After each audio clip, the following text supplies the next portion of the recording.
Le jour où mes frères ont dit que j'avais profité de notre mère mourante, je n'ai pas répondu. J'ai ouvert mon sac, sorti 6 ans de factures, de messages ignorés et de mes aides à domicile, puis j'ai regardé la notaire fermer la porte. Je m'appelle Travis, j'ai 36 ans, et pendant presque 6 ans, ma vie s'est organisée autour des rendez-vous médicaux de ma mère, de ses ordonnances posées sur la table de ma cuisine et des coups de fil de l'aide à domicile. Je travaille comme gestionnaire administratif dans une mutuelle, un emploi stable, pas spectaculaire, mais assez souple pour me permettre de filer à l'hôpital entre midi et 2 heures quand il le fallait. Ma mère, Monique, avait 74 ans et vivait à 20 minutes de chez moi, dans une petite maison mitoyenne au bout d'une rue calme, pas loin d'un arrêt de tramway et d'une pharmacie où tout le monde la connaissait. Au fil du temps, ces 20 minutes sont devenues le centre de toute mon existence. Le vendredi soir, au lieu de retrouver des amis ou de rentrer m'effondrer dans mon canapé, je passais chez elle avec 2 sacs de courses, une boîte de paracétamol, ses chaussons propres et la patience qu'il me restait. Au début, rien n'avait l'air grave. Ma mère oubliait seulement des choses. Une casserole laissée sur le feu. Une boîte de médicaments prise 2 fois. Un rendez-vous chez le cardiologue noté sur un vieux ticket de caisse au lieu de son agenda. Elle riait elle-même de ses oublis, en disant que la vieillesse commençait à lui voler les tiroirs de la tête. Je riais avec elle, parce que c'était plus simple que d'avoir peur. Mes frères, Laurent et Mathieu, trouvaient ça d'un peu triste, mais jamais assez urgent pour venir. Laurent, l'aîné, avait 42 ans, une petite entreprise de rénovation qui marchait moins bien qu'il ne le disait, des chantiers en retard et un ton de patron même quand il parlait à sa propre famille. Mathieu, 39 ans, était plus doux en surface. Il envoyait des messages avec des cœurs, des photos de ses enfants, des bisous maman et des on pense fort à toi. Mais dès qu'il fallait se déplacer, il devenait flou. Il avait les activités du mercredi, les vacances scolaires, une réunion tardive, une fatigue qui tombait toujours au bon moment. Moi, je n'avais pas d'enfant, pas de chantier, pas d'excuses crédibles. Alors j'y allais. Au fil des mois, passé vérifier et est devenu gérer ses ordonnances, ses résultats d'analyse, ses dossiers à la caisse d'assurance maladie, ses rendez-vous à l'hôpital, ses passages à la pharmacie, les relances de remboursement bloquées. Les devis pour une aide à domicile et les formulaires incomplets pour l'APA. J'ai appris à distinguer un courrier important d'une publicité déguisée, à attendre 40 minutes au téléphone avec un service administratif, à scanner la carte vitale et la carte de mutuelle de ma mère sur l'application de la pharmacie. À rappeler le taxi conventionné quand il avait 20 minutes de retard et qu'elle paniquait déjà dans son manteau. J'avais acheté un classeur bleu dans une papeterie près de mon bureau. Au départ, c'était seulement pour ne pas me perdre. J'y avais mis des intercalaires, ordonnances, factures, courrier, compte rendu, remboursement, aide à domicile, hôpital. Puis le classeur a grossi. Il a reçu les factures de pharmacie avec des restes à charge de 3 €, 6 €, 12 €, jamais énormes mais toujours répétés.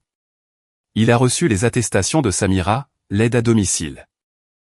Il a reçu les tickets de taxi conventionnés, les convocations de consultation mémoire, les courriers du service gériatrique et les papiers d'un accueil temporaire en EHPAD que je n'arrivais pas à remplir sans avoir l'impression de trahir ma mère.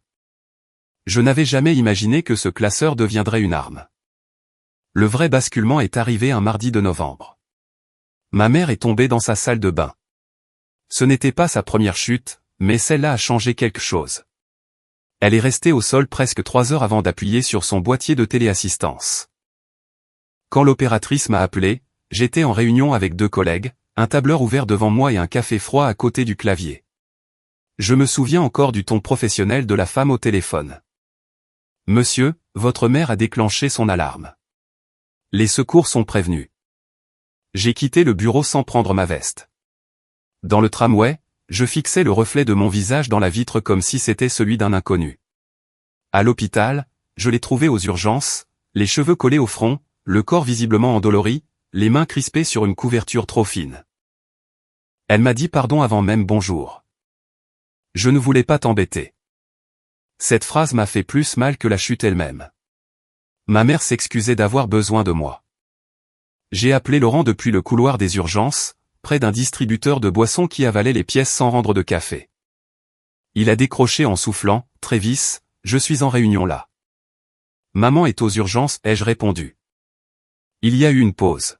« Oui, mais elle est consciente. » « Oui. » « Bon. » Tiens-moi au courant alors. J'ai attendu une seconde, persuadé qu'il allait ajouter quelque chose. Qu'il allait demander l'adresse, le service, s'il devait venir. Rien. Il a raccroché après un courage murmuré comme on ferme une porte doucement pour ne pas entendre ce qu'il y a derrière.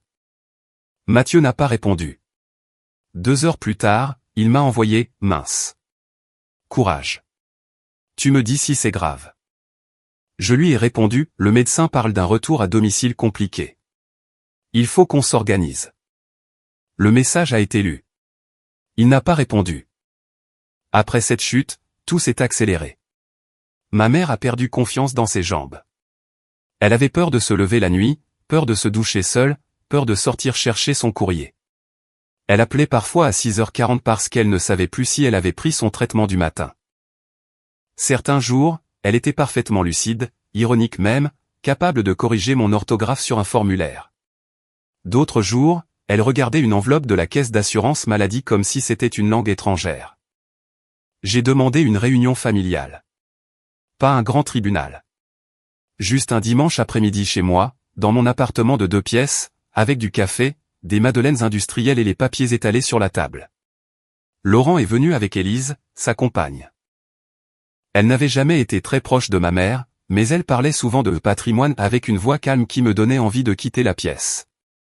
Mathieu a appelé 10 minutes avant l'heure prévue pour dire que son petit dernier avait de la fièvre. Je n'ai pas demandé combien. Je savais déjà que la fièvre allait tomber exactement après la réunion. J'ai posé les documents sur la table. Il faut qu'on partage un peu, ai-je dit. Pas forcément à parts égales, mais au moins les démarches.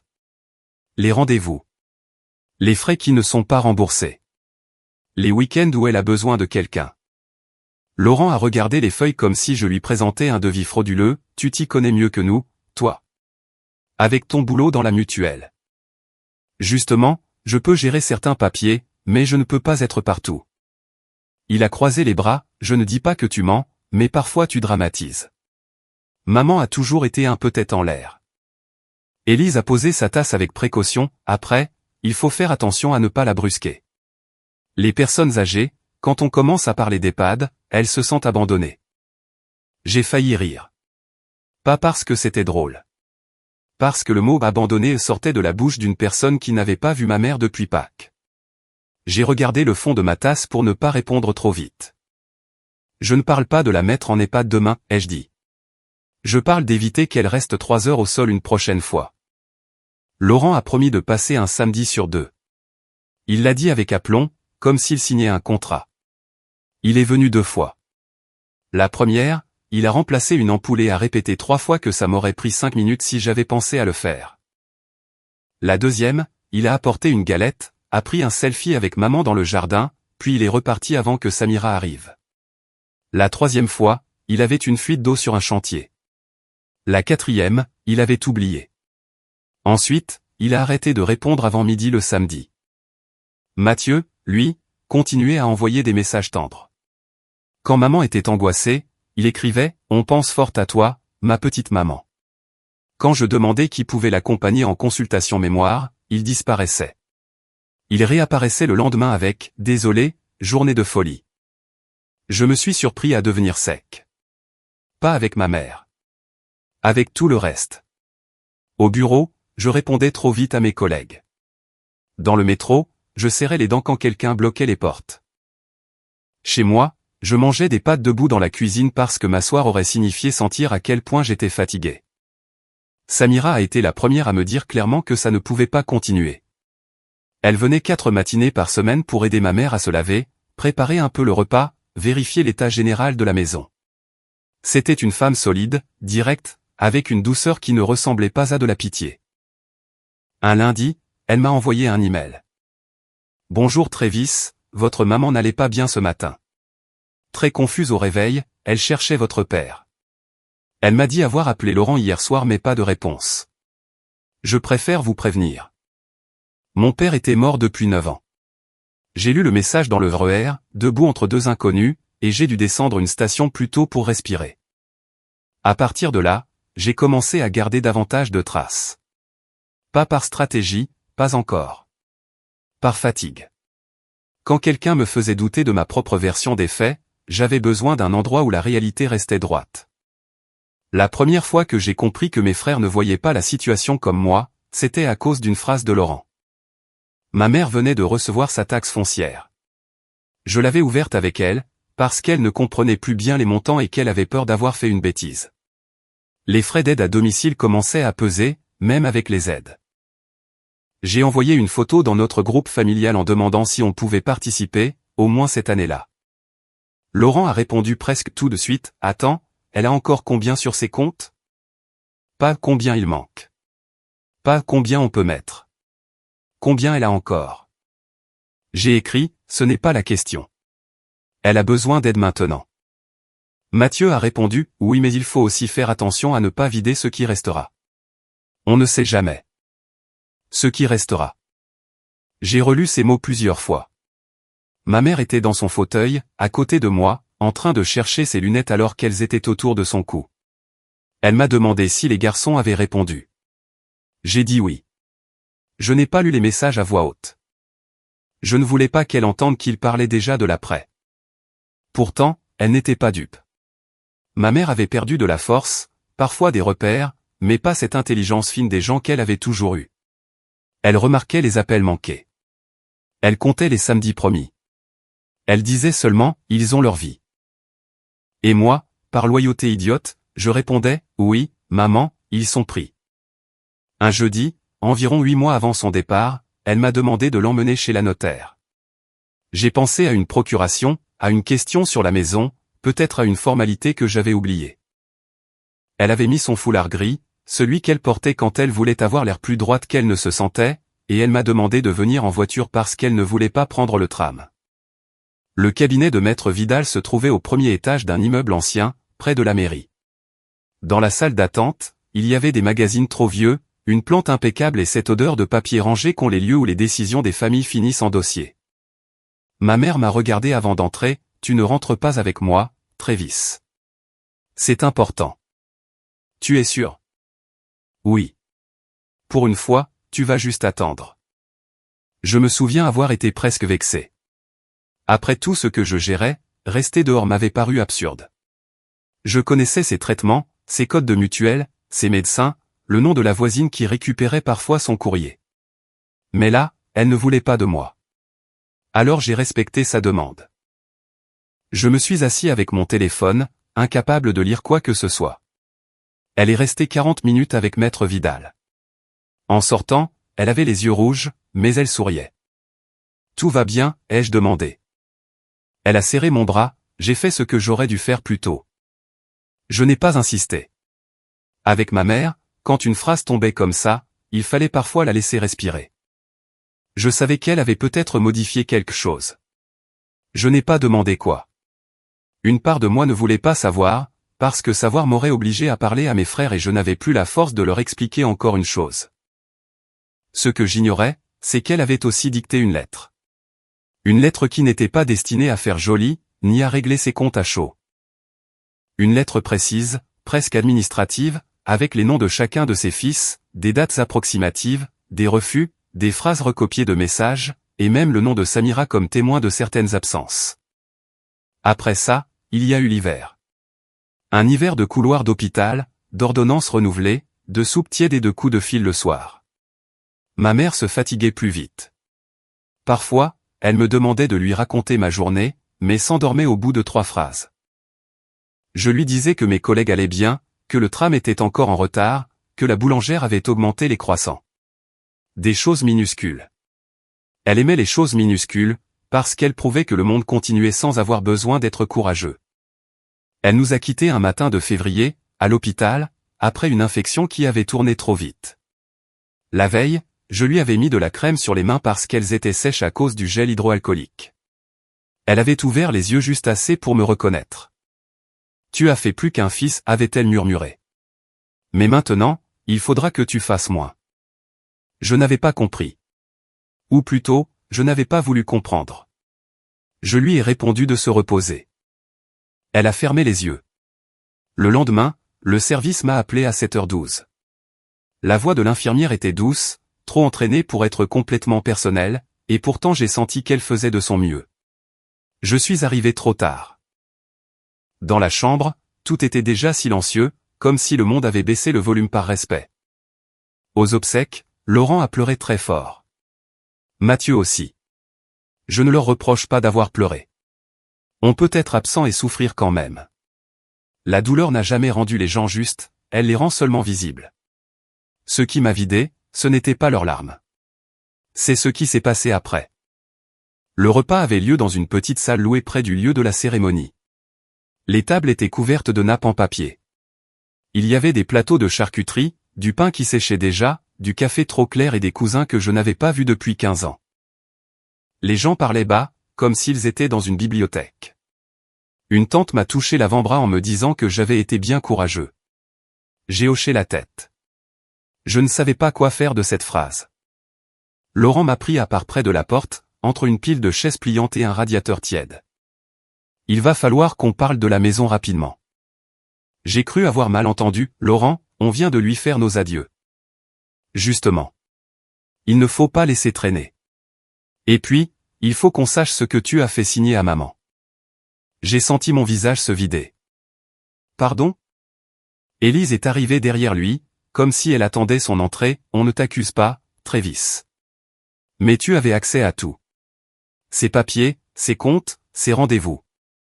Tu comprends que ça pose question. Laurent a ajouté, on veut juste comprendre. Cette phrase-là, dans sa bouche, ne voulait jamais dire comprendre. Elle voulait dire préparer une accusation en gardant les mains propres. Je n'ai pas crié. Je n'ai pas insulté. J'ai juste senti quelque chose se refermer en moi. Une porte. Une pièce entière. Pendant des années, j'avais cherché à ne pas casser ce qui restait de notre famille. Là, j'ai compris que ce n'était pas moi qui tenais les murs. C'était moi qui me tenais dessous pendant qu'ils s'écroulaient. J'ai répondu que nous en parlerions chez la notaire. Le soir même, en rentrant dans mon appartement, j'ai sorti le classeur bleu. Puis un deuxième, parce que le premier ne suffisait plus. J'ai posé les dossiers sur la table de ma cuisine, à côté d'une tasse que je n'avais pas lavée depuis la veille. J'ai imprimé les messages du groupe familial. Les emails de Samira. Les relevés des virements que j'avais faits pour avancer ce que ma mère ne pouvait pas payer tout de suite. Les factures de pharmacie. Les confirmations de rendez-vous. Les relances auprès de l'assurance maladie. Les captures d'écran où l'on voyait la mention au lieu sous mes demandes d'aide sans réponse derrière. Je ne préparais pas une vengeance. Je préparais une vérité assez lourde pour qu'on ne puisse plus la pousser sous le tapis. Le rendez-vous chez Maître Vidal a eu lieu 3 semaines plus tard. J'avais mal dormi. Pas à cause du testament. À ce moment-là, je ne savais pas encore exactement ce qu'il contenait. J'avais mal dormi parce que je savais qu'ils allaient me regarder comme un manipulateur dans une pièce où ma mère ne pouvait plus me défendre. Le bureau de la notaire était très clair, avec des piles de dossiers parfaitement alignées et une pendule qui faisait un bruit minuscule. Laurent était arrivé en costume, ce qui m'a frappé parce que je l'avais rarement vu aussi bien habillé, même au mariage. Mathieu portait une chemise froissée et l'air de quelqu'un qui espère que les choses se régleront sans qu'il ait à prendre position.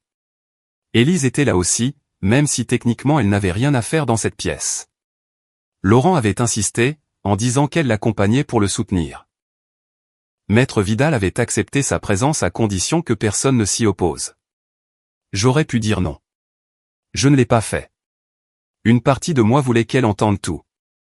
La notaire a posé ses lunettes devant elle et a commencé d'une voix calme, « Nous sommes réunis pour l'ouverture des dispositions testamentaires de Madame Monique. » Laurent l'a coupé presque tout de suite, « Avant ça, je veux dire qu'on a des réserves. » Maître Vidal a levé les yeux, « Des réserves sur quoi exactement ? » Sur l'influence que Travis a pu exercer.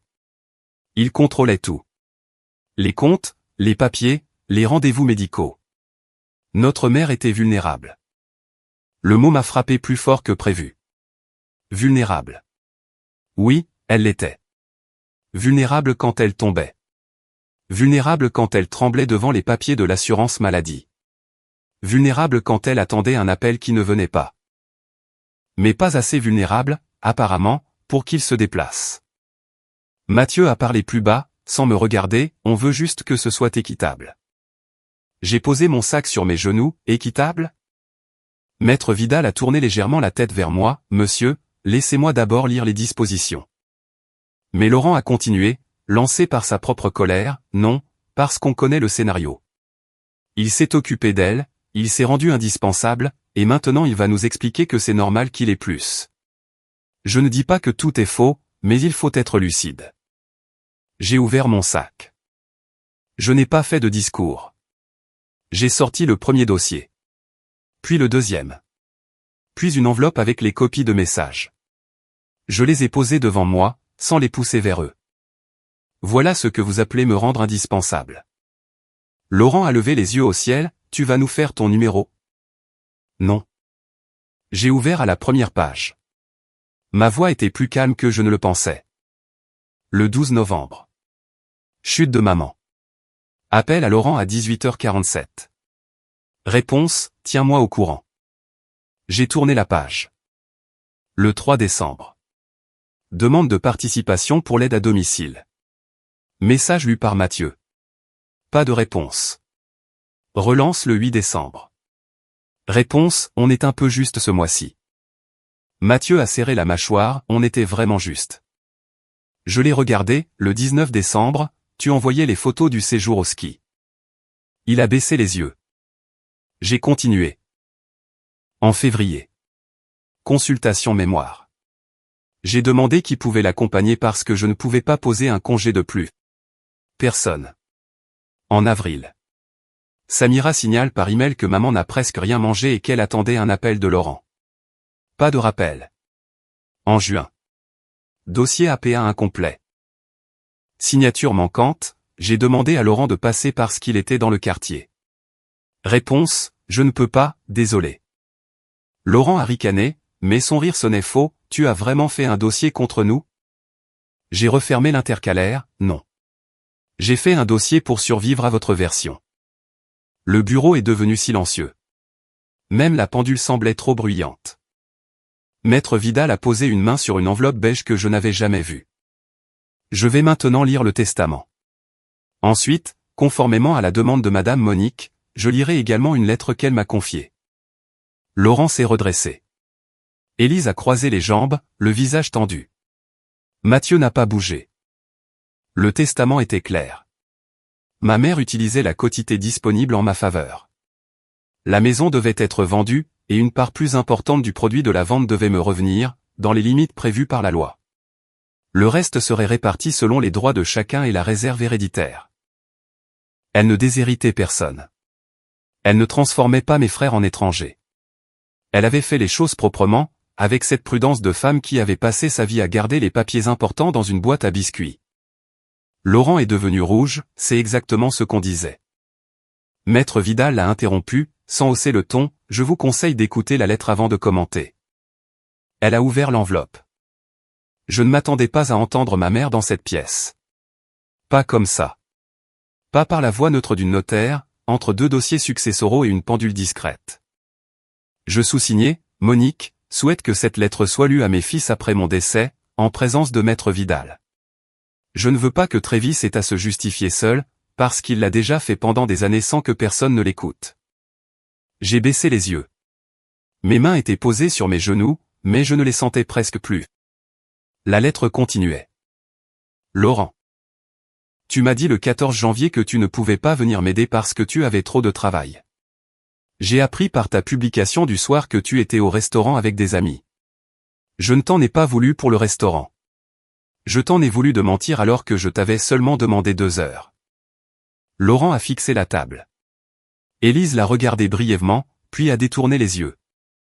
Mathieu, le 3 décembre, Trévis t'a demandé si tu pouvais aider à payer l'aide à domicile. Tu as répondu que c'était compliqué. Le même mois, tu m'as envoyé les photos de votre séjour au ski. Je ne t'ai rien dit. Je ne voulais pas gâcher les photos des enfants. Mathieu est devenu pâle. Il a murmuré que maman ne lui avait jamais dit que ça l'avait blessé. Maître Vidal s'est arrêté une seconde, juste assez pour que la phrase retombe toute seule. Puis elle a repris. Je sais que chacun a ses soucis. Je sais que mes fils ont leur vie, leur famille, leur charge et leur fatigue. Je n'écris pas cette lettre pour dire que Laurent et Mathieu ne m'ont jamais aimé. Je l'écris parce que l'amour qu'on ne transforme jamais en présence finit par ressembler à une excuse. Je n'ai pas réussi à retenir mes larmes. Pas des sanglots de cinéma. Juste des larmes silencieuses, intimes, que j'ai essuyées avec le revers de ma main. Pendant des années, j'avais cru que ma mère ne voyait pas tout. Ou qu'elle minimisait pour garder l'image d'une famille normale. Elle avait tout vu. La lettre n'était pas amère. C'était ça, le plus bouleversant. Elle n'insultait personne. Elle ne criait pas. Elle ne disait pas qu'ils étaient de mauvais fils. Elle disait simplement ce qui s'était passé. Travis n'a pas pris ma place. Il a rempli celle que vous avez laissée vide. Il n'a jamais demandé à être préféré. Il m'a conduite à l'hôpital, il a payé quand il fallait avancer, il a rappelé les médecins, il a attendu avec moi dans les couloirs. Il a supporté mes colères quand j'avais peur et mes silences quand j'avais honte. Il a aussi été fatigué, parfois impatient, parfois triste. Je l'ai vu. Je n'ai pas toujours su le remercier. Ma gorge s'est serrée.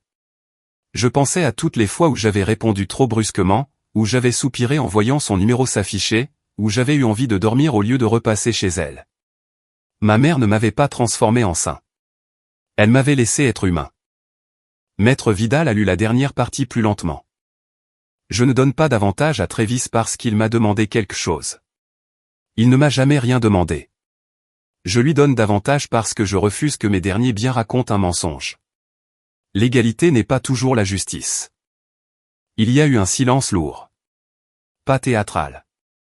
Pas propre. Un vrai silence de famille, fait de choses qu'on aurait dû dire plus tôt et qu'on ne sait plus où poser. Laurent a fini par se lever brusquement, c'est de la manipulation. Elle était diminuée. Maître Vidal a gardé le même ton, Madame Monique a été reçue seule, à sa demande. Un certificat médical récent attestait de sa capacité de discernement au moment de la rédaction. Les dispositions testamentaires respectent la réserve héréditaire. Vous avez bien sûr le droit de consulter un avocat. Mais je vous invite à distinguer ce qui relève d'une contestation juridique de ce qui relève d'un désaccord familial. Élise a murmuré, c'est inacceptable. Je l'ai regardé pour la première fois depuis le début, ce qui est inacceptable, c'est de découvrir la fatigue de quelqu'un seulement quand elle diminue votre part. Elle n'a pas répondu. Laurent a pris sa veste, on ne va pas en rester là. Maître Vidal a simplement dit, c'est votre droit. Il a quitté le bureau avant la fin, en claquant la porte, mais pas assez fort pour rendre la scène impressionnante. Juste assez pour montrer qu'il n'avait plus d'arguments. Élise l'a suivi. Mathieu est resté assis. Il avait les yeux rouges, mais pas comme à l'enterrement. Là, c'était autre chose. De la honte, peut-être. Ou la peur d'être vu exactement comme il était.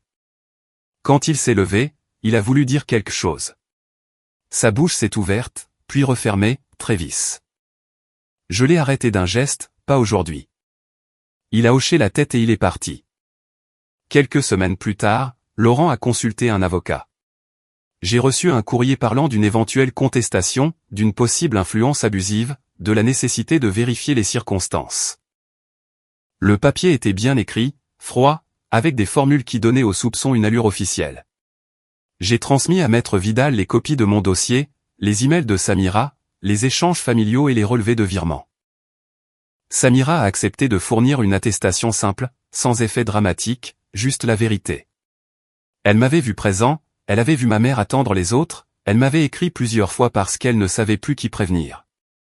Puis plus rien. D'après Mathieu, l'avocat de Laurent lui aurait dit que le dossier était peu favorable. Je suppose que c'était une manière polie de dire qu'attaquer un testament rédigé correctement, avec certificat médical, rendez-vous seul chez la notaire et preuve de délaissement familial n'était pas une grande idée. Laurent n'a jamais reconnu qu'il avait abandonné la procédure. Il a simplement cessé d'en parler, comme il cessait toujours de répondre quand la réalité devenait trop précise. La vente de la maison a pris plusieurs mois. Il a fallu vider les placards, choisir ce qu'on gardait, signer des papiers, répondre à des diagnostics, discuter avec l'agence, retrouver le titre de propriété, passer chez la notaire, encore. Rien n'a été spectaculaire. La maison ne s'est pas vendue en une semaine avec une bataille dans le jardin. Elle s'est vendue comme se vendent les maisons des gens ordinaires, avec des visites gênées, des acheteurs qui commentent l'isolation, un agent immobilier trop enthousiaste, des souvenirs dans des cartons et une fatigue administrative qui recouvre le chagrin comme de la poussière. Dans la cuisine de ma mère, j'ai retrouvé son vieux carnet de recettes. Entre deux pages, il y avait une photo de nous 3 enfants sur une plage, il y a longtemps. Laurent avait une pelle en plastique, Mathieu pleurait parce qu'il avait du sable dans les chaussures, et moi je tenais la main de ma mère avec un sérieux ridicule. J'ai gardé la photo. Je n'ai pas eu envie de la déchirer. C'est peut-être ça, le plus compliqué, les gens peuvent vous blesser et avoir été, avant cela, des enfants que vous avez aimés. Quand la maison a été vendue, j'ai utilisé une partie de ce que j'ai reçu pour me rembourser. Pas tout, parce que je n'avais pas tout compté. Comment compter les demi-journées posées, les nuits coupées, les repas avalés trop vite, les conversations avec les médecins, les messages envoyés depuis des salles d'attente? J'ai seulement repris l'argent que j'avais clairement avancé, celui des virements, des factures, des restes à charge. Le reste, je l'ai placé en attendant de savoir quoi en faire. Puis j'ai fait quelque chose que ma mère aurait trouvé absurde mais nécessaire. J'ai loué un petit appartement près de la mer, hors saison, pendant 3 semaines. Pas un grand voyage. Pas une fuite élégante. Juste un endroit avec un balcon, des volets bleus et une boulangerie au coin de la rue. Je me levais tard. Je marchais sans regarder mon téléphone.